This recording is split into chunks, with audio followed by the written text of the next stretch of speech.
You're listening to the Backstage Pass podcast, hosted by Hannah Trigwell and sponsored by Thomann. Ben Matravers, how are you? Not bad. How are you? What's going on? I'm good. This is going to be an interesting podcast because we're very good friends and we talk a lot of rubbish. So, and I'm proper on guard about what I've got to say now. This is like, I'm really nervous, to be honest. Yeah, I'm anticipating a lot of edit. We can edit stuff. Is that cool? Oh, this will be sound. I'm so much more relaxed now. To improve the flow of the conversation. Yeah. And to make sure we don't get sued or arrested. Yeah. Cool. Definitely. Good vibes. So, for the listeners and the viewers, who are you and what do you do? Hi, everyone. My name's Ben. I'm a writer and producer. That's pretty much it. I just kind of sit here and write tunes for people, and it's mint. It is. Yeah. It is good. I can vouch when we're in there making music, we're just taking the mick out of each other the whole time. But yeah, I think that's a lot of studio work there. I think like the vibe is as important as like the kind of content you're doing. Because if you're having a rubbish time, chances are you're not going to do anything good. I feel like true. It is important to have that kind of good work atmosphere, I guess. And it sounds like such a corporate like BS kind of thing, doesn't it? Oh, good working environment and all this. But like, I think when you're doing like creative stuff, it really is like, it is important. I remember one time when we were working together and we were just both having an off day and we were like, this isn't working. So let's go outside. Yeah, I remember and walk around for a bit. I remember that. It's one of those things of creative stuff though. You can't force it sometimes. It's difficult to be like, today I'm going to write a hit tune and this person's coming over. And sometimes it's not there sometimes. But strange, isn't it? Do you actually feel that pressure to write a hit tune now that you've been doing it for so long? No, because I've given up. No, I do sometimes with some projects. So if it's like a high profile one and you've got like, this is your day with that artist, and like, I do feel that sometimes. I kind of, it's not useful. I think like you got to worry about the things that you can change and influence. And I think like getting nervous about that kind of thing is not that smart use of my time. So I kind of like, I do try and take a step back and be like, right, just do what you can do. And don't put too much pressure on yourself. Like if you don't write a hit today with this person, then you might do it tomorrow. And I think just like, true. Remember why you do it as well. I mean, it is our job and we do have to earn a bit of money, but it's like, that's not why we started doing it. Do you know what I mean? It's about making tunes that we like. And I think if you relax into it, that's the way it's done. I think. That's true. Yeah. We've had like major ups and downs with it, both of us. I think like often when we say to each other, why try harder? It's because I know. The stuff that we seem to try less on does better. Yeah. It's such a weird thing. I think everyone does it as well. You go through that cycle of like, you're having the best time and like, I'm going to be the next Max Martin or whatever. And then literally the day later, it's like, right, I quit. And I'm going to be on like, I'm going to sign on and I'm just going to like do something else for a living. Like, I'm never going to do this. I'm the worst music producer of all time. And then you kind of wake up the next day and it's like, actually, it'll be all right. It's just like, I'm amazing. Yeah. It's the kind of cycle, it's the cycle that I think every like creative goes through, just like overthinking everything. And just like one day, like I said, you're the next Max Martin, the next day you're nobody. And it's like, you've got to keep on top of that stuff sometimes. When's the last time you had a dip like that? Pretty recently, to be fair. I think like the whole like coronavirus thing's been tough, I think, for everybody. And don't get me wrong, like my friends and family are fine and all that's like the major important thing. And like me and you will survive this, do you know what I mean? Like financially and physically, hopefully. Do you know what I mean? But it's like, I think so like we shouldn't harp on about too long about how hard it's been because it's chilling in the grand scheme of things. Yeah. But I think I've definitely felt that pressure of being like, I think because music industry is about momentum. So often it's about like, if you do something good, people can work with you and you do something else that's good and it carries on like that. And I think just because this year I've had quite a good year with production stuff and then suddenly it's like, right, you can't work for 4 months or whatever it's been. That's been stressing me out quite a lot. That's definitely been something I've been thinking about. But I mean, as with everything, like everyone else, exactly the same boat. You just got to adapt, don't you? So we're doing stuff with Zoom, doing like, just trying to make it work and just keeping on. Can you tell us about some projects that you've been working on recently? Stuff with Hannah Trigwell. She's really good. Check her out. Yeah. To be fair, we've got a couple of cool tunes we've signed off over Yeah. break. I'm kind of looking forward to some of them coming out. Yeah, we have actually way more than I thought we had. Yeah. I was looking in the folder the other day for like finished songs that have been mixed that are just waiting to be mastered, and there's a lot. Yeah, and they're like, I feel like the stuff we've done recently is like a step up as well. Like, I think we've done some really, really cool stuff recently. I'm definitely looking forward to seeing what happens with them. Stuff for yourself. Been working on a couple of tunes with Easy Life as always. Hoping some of those end up on Spotify at some stage in the future. So I think Easy Life are pretty well known now in the UK, but for people who are listening and watching from elsewhere, how would you describe Easy Life? I think the fact they're so difficult to describe is like their selling point. I think it depends on like what side of bed Murray gets out of in the morning as to like what's going on or what he was listening to during the week.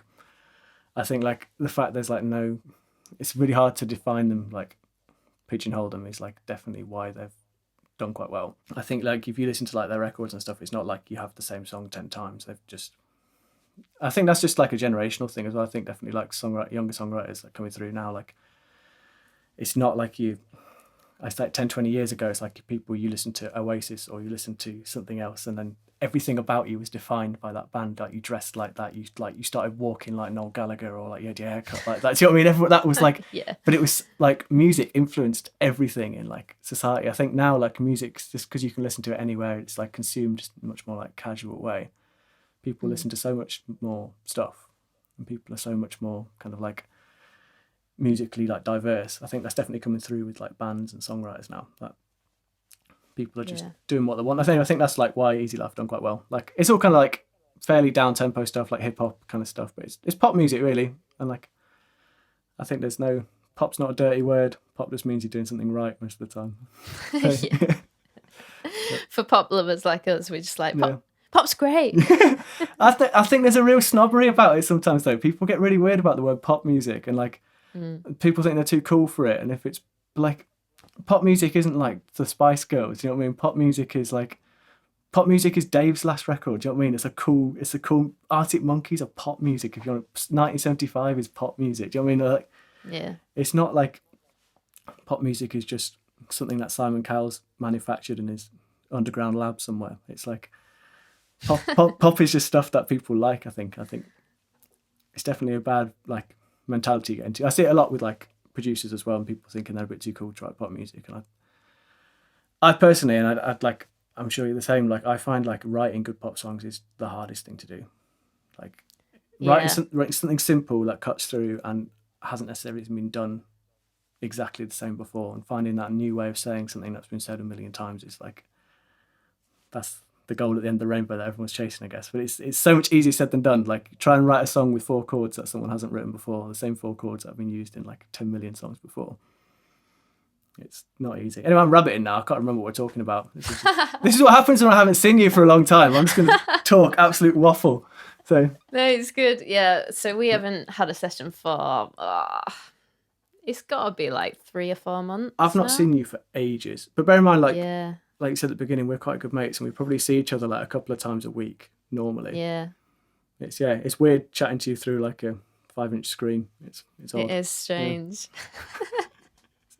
We've been working together for 8 years. Yeah, I reckon. Yeah. You've been working with Easy Life for the same or not, if not longer, haven't you? Yeah. I mean, not necessarily in their like current form. I think Easy Life's been like a kind of an evolution of like. So Murray, the singer, is my brother, and like we've been kind of growing up together and writing tunes together since we were kids, really. And like he's been kind of in and out of bands, and Easy Life's taken like a long kind of evolution to get to where they are now. I think people don't realise that when they see a band come up. Like if it's, say for example, they got on BBC Sound Poll, they were like second in the BBC Sound Poll, and it was like suddenly like, oh, there's someone to watch next year. And I think people just like kind of assume that, oh, they must have formed like last year or the year before or whatever, but they just it's a new project. But like they're 8 years deep in that project, easy, like learning their trade, like not necessarily as the stuff they're doing now, but but Murray's like, he's had like part-time jobs and stuff, and he's done some weird jobs, to be fair, but like he's been a musician kind of self-employed musician, kind of scraping by for like since he's left school. So he's what 20. I should know how old he is. Really, he's like 24-ish now. So like he's probably been doing it for 6 years, a long time, kind of part-time jobs. I mean, well, they got signed a couple of years ago. So, but yeah, it's been a long time coming, their success. So I'm glad it's happened. From when you were first like songwriting and producing, obviously your studio now is full of really cool kit, but what did you start off with? Started off with a second-hand laptop and a really, really, really terrible interface and like a 20 quid microphone. And that's like literally it. And it's slowly grown and eaten all my money into the things you can see behind me. But and the things you can't see, which are over there. But it's very easy to get very obsessed with what synth you're using, and I don't necessarily think it matters that much a lot of the time. It's about the ideas and how you use the kit. Don't get me wrong, it's really useful to have like nice stuff if you got it for the right reasons and all the rest of it. But I don't think it's not the be all and end all. Like I kind of try and section my work, if you like. So when you're in the writing process, that you're not necessarily using too much technology and too much stuff, because I think it's not necessarily that helpful for the creative process if you're just thinking what synth shall I use here? What, like, you start thinking like in the mix, and I don't think it kind of gets you out of your. I kind of section it into kind of like writing and production and like engineering is like two separate jobs. So like I don't think like kit is necessarily from a songwriter's point of view is necessarily the be all and end all. It is nice to have. It's a nice luxury to have. But, I mean, the stuff you're looking at behind you is like like you said, probably 10 years plus in the making. What are the pieces that you just couldn't that are like the things that you now couldn't do without? Do you know, a lot of it's the really boring stuff. So like I think so for people watching, if you're looking to like spend some money on some studio stuff, the most important stuff for me is like some decent converters. And it's like it's really, really boring, and it's horrible spending like $1,000 on a box, which you've already got a box for 100 quid that does the same thing. And like but it's like when you're listening back to stuff, you can make better decisions, and like the stuff that you're recording sounds immediately just does sound better. So I think stuff like that is really important. Like kind of like the exciting stuff, I'd struggle to live without my Moog. I do love that thing, which you can kind of see over my right shoulder. I've had like a few profits over the last year. They're just great, because I think a lot of the time, the kind of, especially the music I make at the moment, it's just you can immediately get something which takes up a fairly like sizable chunk of space in the mix, but kind of sits well underneath a vocal, and you could chain it to a kick or something so it gets out of the way easy enough. But they just take up a decent amount of space, and they sound great, and they're so easy to sculpt. Just everything's in front of you. You can make decisions there and then print it into your computer, and what happened in that moment was like the right thing to happen, kind of thing. The cool thing about them is they're quite like wobbly sounding, if that makes sense. They're if you get like a soft synth, everything's like very, very perfect sometimes. There's a lot of stuff you can do to make it less perfect, but like the Prophet 5, which is or the Prophet 6, this is so boring. Everyone's going to turn it off by now. This is gold. The reason that one was so cool was because it's just like a bit unpredictable, and every now and again it'll go out of tune, it wobbles a bit, but it gives stuff character. Yeah, I think it can be like quite easy to make quite like soulless music with a laptop sometimes. I think stuff like that's very, very easy to add a bit of like warmth and like kind of sloppiness sometimes, and stuff that isn't like necessarily straight on grid. I try and work as much as I can without quantizing stuff. Because I mean, it's like anyone can program a beat, but like not many people can play one. Do you know what I mean? With like feel. I feel that's really, really important at the moment, because like everyone's got a laptop, everyone's making music, and I think the less perfect stuff is now probably the better. Isn't that weird? What do you think about programming feel? It can be done. Yeah, it can be done. And like, yeah, it's definitely can be done. It's just it's depends what you're trying to achieve, I guess. Like for drums, it can be done quite easily. I think it's quite difficult to program like something where you're like a piano, for example, or a synth where you're using like 6 fingers or something. It's quite difficult to program how a hand would spread across a piano or something. And it can be done, but like it'd take you all day. Yeah. Have you ever tried to do that? No.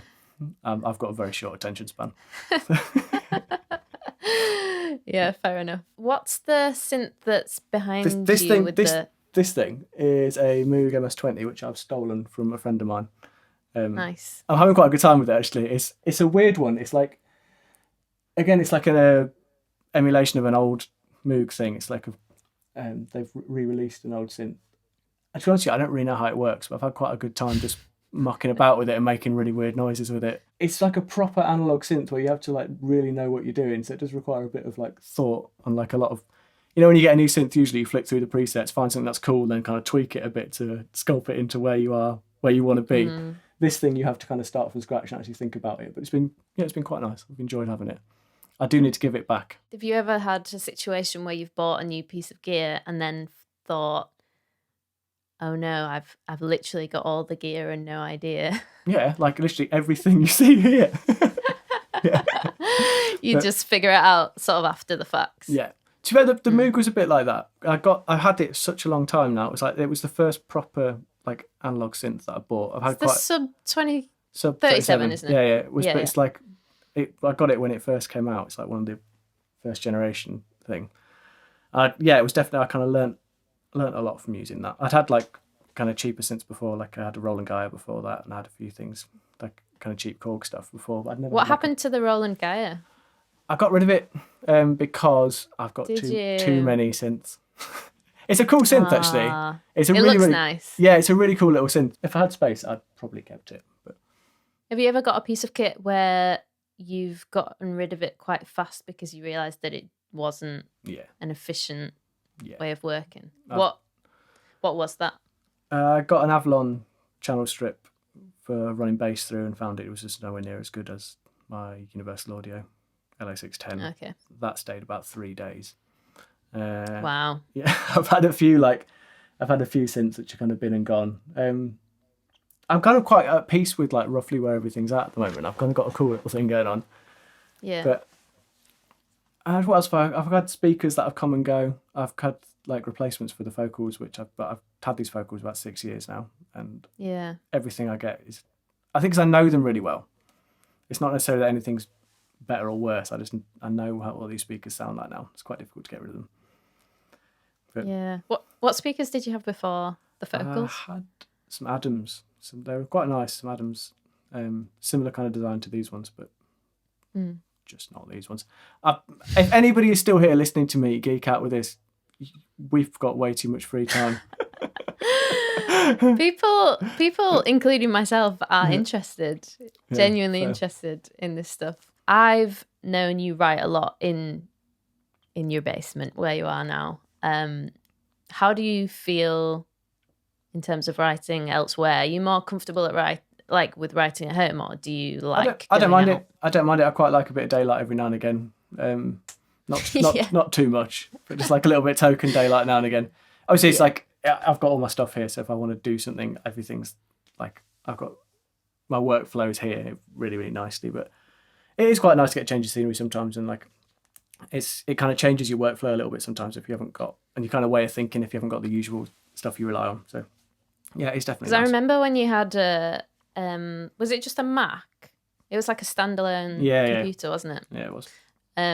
Do you ever like produce on the go now that you've got a laptop? Yeah, I do. Just because I spent like a fair amount of time on trains, I try and do like just the boring stuff like vocal edits, like all the stuff that everyone like avoids doing. I try and do that. I try and busy myself if I'm out and about. The only thing with that is I find you kind of like your heart isn't in it. If you're not in a studio and you're not like sat there in the environment, it's quite hard to like actually get into something. And I'm really conscious of being that knobhead on the train who's got Logic open with his, and it's just like everyone's looking at them being like, what are you trying to prove? Do you know what I mean? I was really conscious of being that guy. Did part of you love it though when you first started? I used to love working on projects on trains. But for like file next to that person that goes and sits in Starbucks and answers their emails. Do you know what I mean? And everyone hates that guy. Yeah, I know what you mean, to be fair. It's a bit like Train Guy, Bob Mortimer's Train Guy. That is hilarious. Yeah, anyone's not seen that, you're welcome. You should definitely get involved. Although I don't know whether only...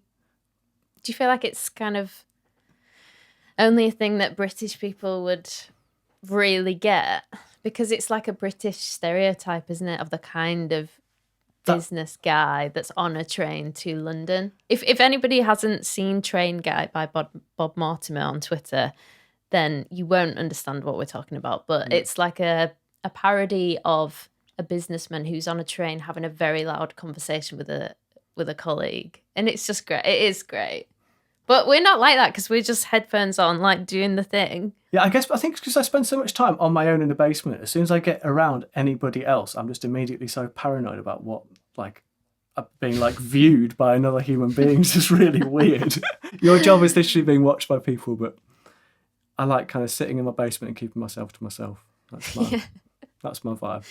That's your vibe. Yeah. It's a good vibe, to be fair. When we work together, we're in a kind of flow where it's very clear that we have certain roles in our songwriting, and then you're the producer, and then sometimes we use another mixing engineer and it gets mastered by somebody else. But if you had to give yourself one job title, songwriter, producer, mixer, whatever, what would it be? Songwriter, definitely. I think the rest... Songwriter. Like, I'm pretty confident now that I can say I'm, like, a producer. Like, I'm pretty happy saying that I can do either of those jobs, like, reasonably well. But, like, it's all started from songwriting.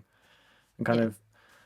I do mix. I do a bit of mixing, and I can mix, but I still feel a bit nervous about calling myself a mix engineer. Like, just because I'm not at the... Like, I'm a perfectionist, and I'm not at the level where it's perfect yet. It's such a specialism as well, isn't it? Like, it is. It is. The person that we use to mix some of my pop stuff, Lee Smith from Green Mountain Studios, is he just spends every day, all day mixing, doesn't he? He does some production as well, to be fair. He's a great producer as well, but he thinks very differently from, like, you and me in terms of, like, if you give him a piece of gear or an emulation of a piece of gear, he can tell you everything about it. He can tell you what it does to, like, the wave. He'll have tested it. He'll know. Do you know what I mean? He knows everything about it. But, like, and this stuff does interest me to an extent. But, like, I think of it much more, like, I guess, creatively than technically than someone like Lee does. But the fact he does that means he's, like, one of the most in-demand mix engineers at the moment. And, like, he's very, very good at his job because he knows all the technicalities of it. I think to be a good mix engineer, you do need to have that, like, real interest in the kind of real geeky side of how it works. And, like, I think I get a bit too tied up in the creative side of it to say that I am a mix engineer. Like, I'm comfortable mixing and I'd mix a fair amount of stuff, but it's like, I still definitely would file myself at the songwriting end of the chain, really. When did you first start writing songs then? Like, when I was, like, I don't know, generically young, like 10 or something. I couldn't tell you. Yeah. But because you had an artist project, didn't you, to start off with? Yeah, and, like, to be fair, I found some on my computer, like, literally a couple of days ago, and it's all really terrible. It's all really, really bad. But, like, I'm glad it happened because it's part of the learning process. Right. I think it's important, though, like, to people to realise that you hear stuff, like, so bands you like, or, like, whoever it is, like, they've made some really awful music first. And, like, there'll be a few exceptions, like your Stevie Wonders and people like that, but, like, most people have written some awful music.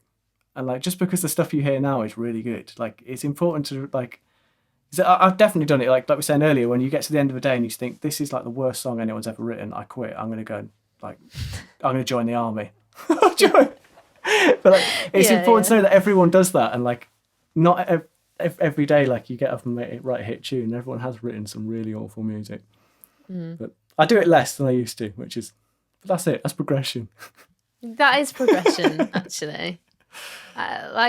Sometimes I get into a bit of a funk with not necessarily with songwriting, but with the whole thing, and just think, what's the point? And have to pull myself out of that. And I do pull myself out of that, but it is in waves, because, and sometimes the dip comes because you feel like you've just written the best song you've ever written. And then there's obviously gonna be a come down from that high. Yeah. And sometimes that's the thing that starts it, but then you just have to carry on. Like, how many songs do you think you're writing now per week or month? At the moment, less than I should be, but it's like, if we forget Corona, I've been, like, probably 2 or 3 sessions a week. So I thought I'd easily writing, like, writing and finishing probably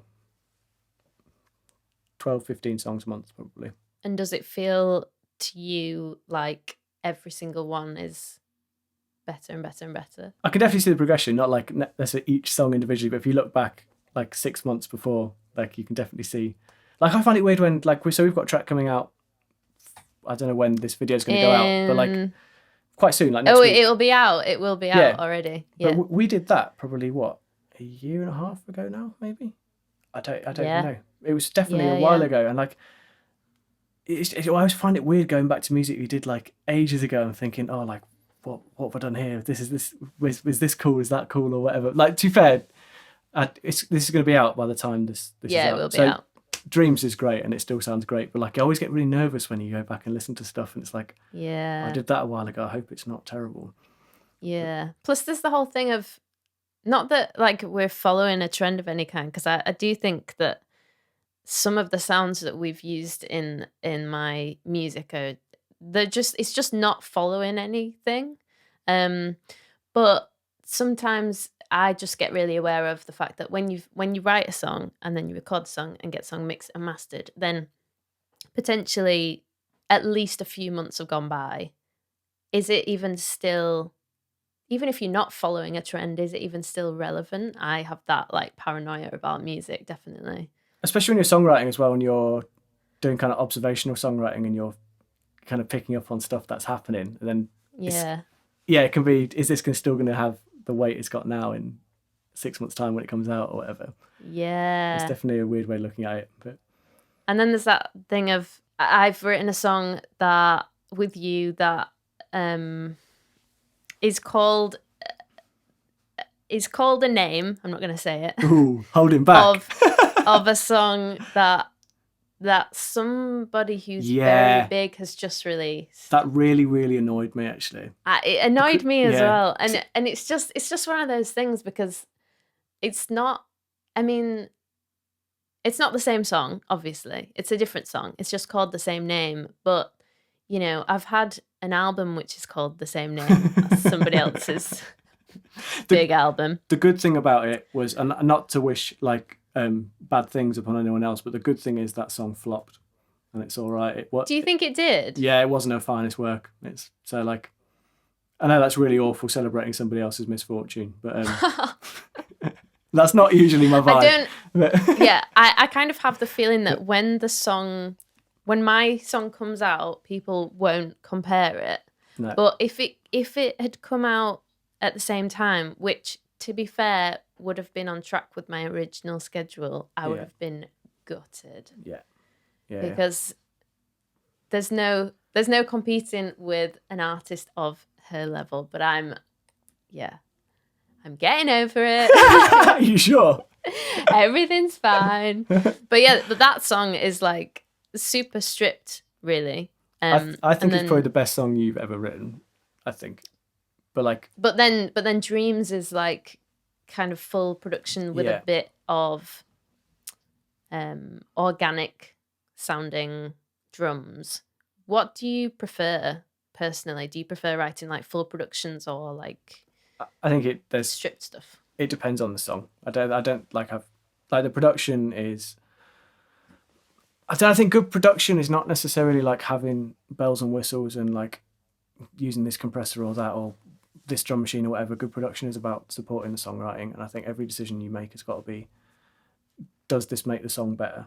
Not like it's not are people going to listen to this and think, oh, look what that guy did with this drum, that's really cool. Do you know what I mean? Like it's not about that, it's about how is that song better. And I think like good, so I don't tend to hear production like in that like big or small kind of way. I hear production in terms of like, how is it making the song amazing? Do you know what I mean? I think that's like the important thing to think, like especially when you're producing stuff at home, like the classic ones people get a drum loop. They'll get a 4-bar drum loop and think, yeah, that sounds banging. We'll have that for 3 minutes. But like, then you'll find that the song doesn't ebb and flow, and it's like, does that drum beat in that it might be really cool, but does that make that specific part of the song better? Probably not. But like from your point of view, saying like, is it a kind of big production? That drum beat might be amazing. It might be really technically amazing. Might have some really interesting drum production, but like the production overall might be bad because it's not supporting the songwriting. Do you know what I mean? So that's kind of how I view stuff. Is like how the production affects like the overall experience of the listener, and that's a really like pretentious answer. No, it's not. It's good. That's how I kind of try and approach stuff when producing things. Have you always thought about it like that? No, definitely not. And like, definitely not. It's definitely something I've learned like over the last few years. I think to be fair, everyone, I think because the way people, I think especially now with like Instagram and kind of like everyone puts everyone up on a pedestal and everything's like, oh, you should be like this, or you should, how many likes does this kind of thing get? And especially when you approach production like that, it's like, oh, I want to be like Max Martin, I want to be like Diplo. And what does Diplo do? Oh, he does all this cool stuff with his vocals. That's why he's such an amazing producer, because he does this distorted pitch shifty thing. It's like, no, that's not necessarily why that's not necessarily good production, but it's quite easy to go down that, oh, I need a signature, I need this, that, and the other. Like, I think when you listen to like really great producers, like they don't necessarily have something which you can immediately tell it's them. It just sounds like the artist at the best. If you take like Fraser T. Smith or something like that, they've worked with Stormzy and they've worked with Adele, who are like probably opposite ends of like the pop music spectrum, and you can't necessarily hear Fraser in that. You just hear the artist making their best music. Yeah, that's true. And I think that's what, like, for me, that's what like kind of colourless like production is the really good stuff for me. Yeah. Yeah, But fair. anyway, pretentious answer only. Over. Yeah. And do you feel like with the improvements in your studio in terms of like products and kit that you have improved sometimes because of having access to that kit? I think sometimes it does make your workflow quicker. It means you can make decisions quicker and you spend less time like obsessing over something. So like the Moog, for example, if you want like a kind of thick sub bass or something that's going to take up space immediately, and you don't have to be like mucking about with soft synths and kind of taking in frequencies in and out, you can pretty much turn it on and I know roughly how to get that sound immediately. Yeah. And it's I know how much space it's going to take up in a mix. I know what frequency band it's going to take up. I can do all my automation on the instrument as it's played in, and that decision takes 10 minutes instead of mucking about with the soft synth and drawing it all in and taking an hour, which means you can spend your energy making decisions about, like I said, making the song better rather than spending your energy thinking about what gear you're using. I think so. There's definitely an element that it can speed up stuff, but like I think it's the decisions that are important. It's not necessarily the kit. You can make the same decisions on something else and the song might still do just as good. Do you know what I mean? I think it's true. There's two instances when I've been like when your progression from my point of view in terms of production has been very fast, and the first one that I think of is when you got the focal speakers. Yeah. And the second one is the UAD stuff. Yeah, I was gonna say when I got a new laptop and changed all my software. Yeah. I think it's because you could hear it better. Yeah. I think it's the decision making process. I think like so I used to use a lot. I still use it. The Waves plugins, for example, and like if you compare, say, so I now use a lot of the UAD stuff amongst other stuff. But like if you take, say, the 1176 compressor on the Wave stuff and the 1176 on the UAD, they're like, although they're emulating the same kind of classic piece of gear, they sound completely different. And it's the UAD stuff. I find you can just make a decision and you can do it, and it sounds exactly how you expect it to sound, exactly what you want, and that decision is made. And it's like you can go on to making other decisions. I think like that UAD stuff has just freed up a lot of headspace. I think that's probably why. I think definitely, and also because my old computer was knackered, and I spent a lot of time shouting at the computer. Wheel of death. Oh, don't! I can't believe I held out for so long on getting a new laptop. I can't believe that. We had so many times like recording covers and stuff where you were just like, not again. Yeah, I know, and you've lost half an hour of work. It's awful. Yeah, but think it's the headspace, not necessarily the work time. It's those like it just puts you in the wrong frame of mind, and like I said, you're just making like decisions based on like, is this gonna like upset my computer rather than is this making the song better? True. If I look back, that's definitely a marked time of improvement, is sorting that out. The UAD stuff's really good though, in terms of like nerding out on gear stuff. The UAD stuff, it is expensive, but it is and it's like one of those boring things like converters where you buy like some software, and like I know like 99.9% of the producer like world watching this right now has been like, he buys software, what an idiot, no one buys software. But like the UAD stuff is really good, and you should definitely buy it 100%. But it is very, very boring way to spend your money, but it will make your life better. I mean, it's boring to people that aren't interested in it. Yeah. But like like, you were dead excited when you got that stuff. Yeah, don't tell everybody. People think I'm sad. Yeah, I was. I was. The geek in you was really, really happy. I was loving life. Yeah, absolutely. Yeah. So in terms of setup, what's the dream? What's the like end goal? End goal is to have a massive barn at the end of my substantial ground at the bottom, which is converted into it's like a 25,000 square foot monstrous Abbey Road type setup. But we need to write a few hits first. Yeah, true. Yeah.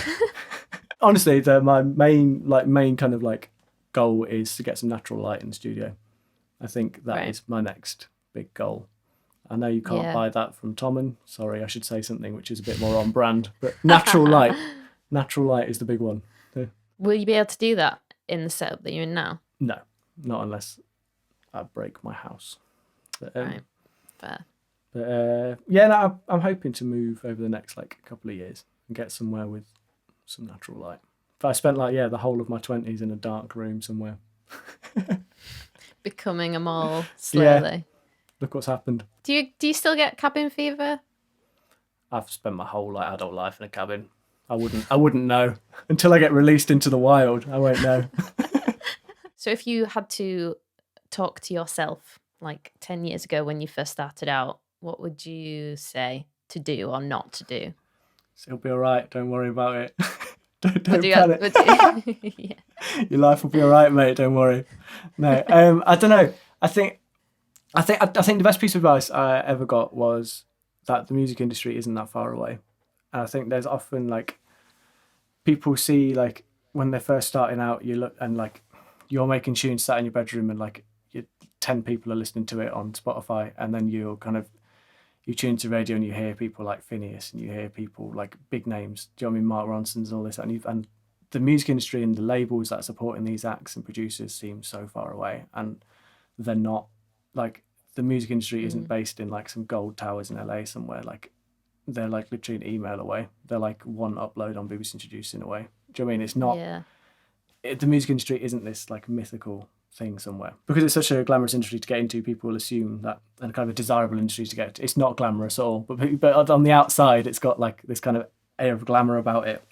Yeah. I think people assume that people are untouchable and these labels are untouchable and they're just like you can't get hold of them, but actually the music industry is on the whole very friendly, very like helpful, and people want to be involved. And if you send people an email because how many emails like when you're younger have you like typed out and saved in your drafts and think, oh, maybe they're too busy, maybe they don't want to hear from me, maybe they're going to think I'm a knobhead, maybe, do you know what I mean? And like and people, and you overthink stuff, and like most of the time the worst case situation is when you won't reply. Best case they'll reply with something helpful and say now's not the right time, or something positive will come of it. I think it's so easy to overthink stuff in the music industry because it's got that kind of very intimidating like facade at the front, but actually it's quite chilled out and it's actually quite a fun place to work. So just get on with it. Don't wait, don't procrastinate, just get on with it. I think you can't be approaching people thinking oh, look at all these amazing things they could do for me, it'd be such a great opportunity for this, that and the other. If you haven't got something to give to them, then there's going to be like no relationship. That could be your music, it could be just that you've got some great songs, and that is something. But like if you have that kind of stargazy kind of look at it, that's not, you have to think of it a bit smarter than that, I think, and just be quite pragmatic about what you've got to offer and what you can offer other people, as well as opportunities that they can offer you. Yeah, that makes sense. And you got to think most A&R people that tell you might email or whatever, their job is literally to reply to emails like yours. Like, do you know what I mean? They want to hear from new talent. They want to hear new songs. They want to be the person that discovers the next whoever it is. And like that may like well be you. So like, yeah, just get in touch with people. I'd say reach out. Speaking of new talent, what is your track of the week? Oh, wow. I had a track out this week with a new artist called Josie Proto, a track called Burner. We've done quite a few tracks over lockdown over Zoom, actually, which has been quite a good vibe. How's that been going? Do you know, on the whole, like before lockdown, I hated Zoom stuff. Anything like this, I wasn't about that, because I found it quite hard to have like that connection, like immediate reaction connection you need with a songwriter. But Yeah. we've made it work quite well. We've written some cool tunes together. She's really good. She's kind of like coming up quite quickly. Yeah, go and have a listen to Burner, people. It's a good tune. My final question is, what is the best lesson you've learnt in your career so far?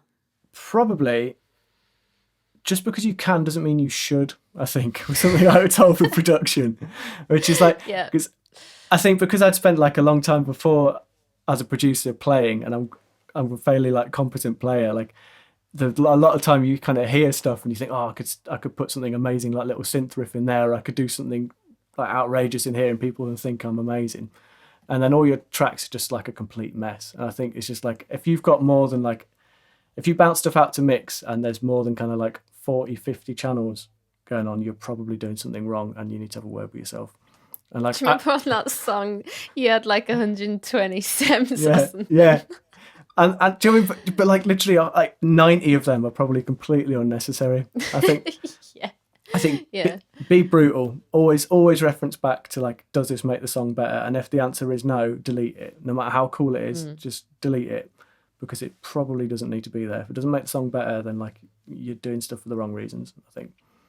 Yeah, So just, fair enough. Yeah, always treat, even production, just always treat everything like from a songwriter's point of view, I think. And just, yeah, Good. have a good Solid time doing advice. it. Yeah. Well, we are out of time, unfortunately, but it's been great speaking to you as always. It's been fun. It's felt It's good. been actually weird, to be speaking honest to with you, seeing your face. But yeah, it's been weird because we normally just talk rubbish for hours on end and then say we should get some work done, Yeah, fully. and then get some work done. But yeah, what have you gone for the rest of the week? A couple of writing sessions, the kind of new normal writing over Zoom. A couple of those, bit of production. Nothing that exciting, to be honest with you. I'm probably going to spend most of it in this room on my own, but such is life. Good vibes. That's Good what you vibes. like, where you like to be, isn't Yeah, it? to be honest with you, nothing's changed with coronavirus. I've been like self-isolating for 8 years, so it's all good. Brilliant. All right, have a great week, and I will Yeah. see you soon. See you soon. Thanks for tuning in to this episode. Be sure to hit subscribe and leave a comment to let us know what you think, and I will see you next time on Backstage Pass.